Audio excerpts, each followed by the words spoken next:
Assalamualaikum warahmatullahi wabarakatuh. Selamat malam para pecinta cerita horor.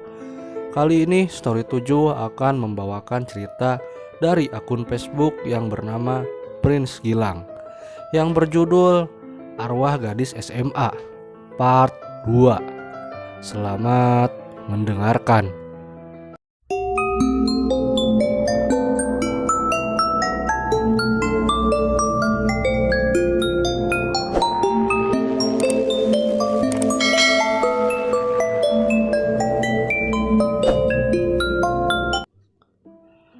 Akhirnya ada juga yang bisa lihat aku, ucap gadis itu dengan tersenyum cerah. Dasar stres. Sindirku, tiba-tiba datang seorang pria menepuk pundakku. Anak baru ya bro? Tanyanya kepadaku. Iya, gue lagi cari ruangan kepala sekolah nih. Tapi ngelihat cewek ini nangis, jadi gue kesini dulu. Ucapku menunjuk kursi taman, sedangkan pria berkacamata itu menaikkan salah satu alisnya. Cewek yang mana? Tanyanya bingung. Ya cewek ini loh. Kemana cewek tadi? Beneran tadi gue ngeliat cewek berseragam lusuh di sini. Ucapku dengan wajah serius, sedangkan pria berkacamata itu langsung memandang tak percaya ke arahku. Udah ikut gue anterin ke ruangan kepala sekolah. Ucap pria berkacamata itu. Gue pun setuju dan mengikutinya. Kenalin, gue Raka. Di sini kalau lihat yang aneh-aneh mending hati-hati aja ya. Ucap Raka membuat gue bingung. Nah, ini ruangan kepala sekolah, ucap Raka. Thanks bro, dan kenalin gue Kevin. Ucapku, sedangkan Raka hanya mengangguk dan pergi. Gue pun masuk ke dalam ruangan kepala sekolah. Setelah dari ruangan kepala sekolah, gue masuk ke kelas 4 IPA 1, dimana gue sekelas dengan Raka. Gue pun memperkenalkan diri seperti biasanya, tapi yang anehnya gue merasa kelas baru gue begitu suram dan dingin. Gue bahkan merasa merinding. Skip, setelah bel istirahat, gue ke kantin.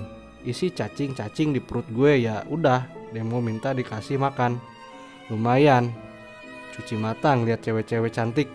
Tapi saat asik-asik makan, seketika gue ngeliat kantin berubah menjadi suram dan gelap. Bahkan orang-orang di kantin semuanya memiliki tatapan kosong. Hal itu membuat bulu kuduk gue berdiri. Apalagi sebuah suara halus terus memanggil nama gue dari jauh. Gue terus mencari asal suara itu dan melihat gadis berseragam lusuh di taman tadi melambaikan tangannya ke arah gue. Karena penasaran, gue ikutin dia hingga dia menghilang dari balik gudang tua di belakang sekolah. Walaupun sedikit merinding, tapi karena penasaran, gue berusaha masuk ke dalam gudang yang gelap dan sunyi. Ret, pintu tua gudang itu berderit, membuat suasana semakin horor. Tapi karena penasaran, tetap masuk ke dalam, menelusuri setiap inci gudang tua ini hingga gue berhenti di sebuah cermin tua yang ditutupi kain putih. Aneh, kok ada cermin? Ucapku sambil melepaskan kain putih yang menutupi cermin itu. Seketika angin kencang datang membuat gue sedikit terhempas ke belakang. Lalu muncul tangan pucat dengan kuku panjang keluar dari cermin. Sosok menyeramkan berwajah hancur merangkak keluar mendekati ke arah gue. Gue yang masih syok hanya diam mematung dan tak berniat lari. Sosok nenek tua berwajah hancur itu merangkak cepat ke arah gue.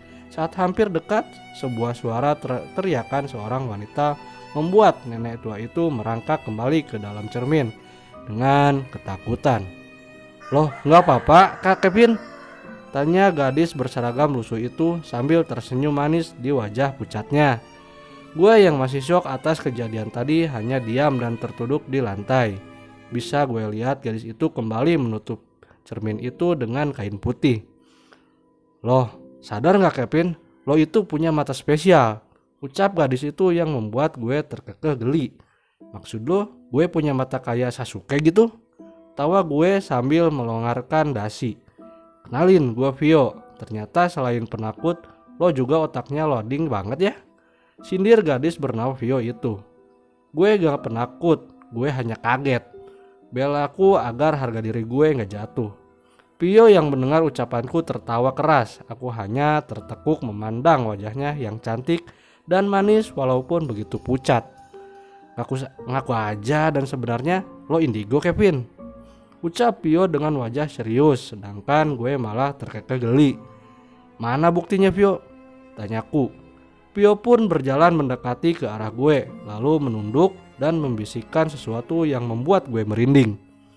Buktinya lo bisa lihat gue yang sudah mati 3 tahun lalu Kevin, bisik Pio yang langsung menghilang membuat gue tercengang hampir serangan jantung.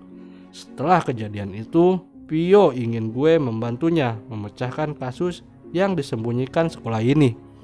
Awalnya gue menolak, tapi karena semakin diikuti bak anak ayam dan ibunya, gue pun pasrah dan akan memecahkan misteri kasus yang disembunyikan. Bahkan Pio mengatakan sampai saat ini mayatnya tidak pernah ditemukan. Cerita kembali ke Kevin. Mau loh apa sih Pio? Gue mau tidur tahu, ucapku kesal. Gue hanya ingin bilang besok di sekolah lo harus ke ruangan laboratorium. Di sana ada petunjuk Kevin, ucap Pio serius dengan wajah pucatnya. Oke besok gue ke sana.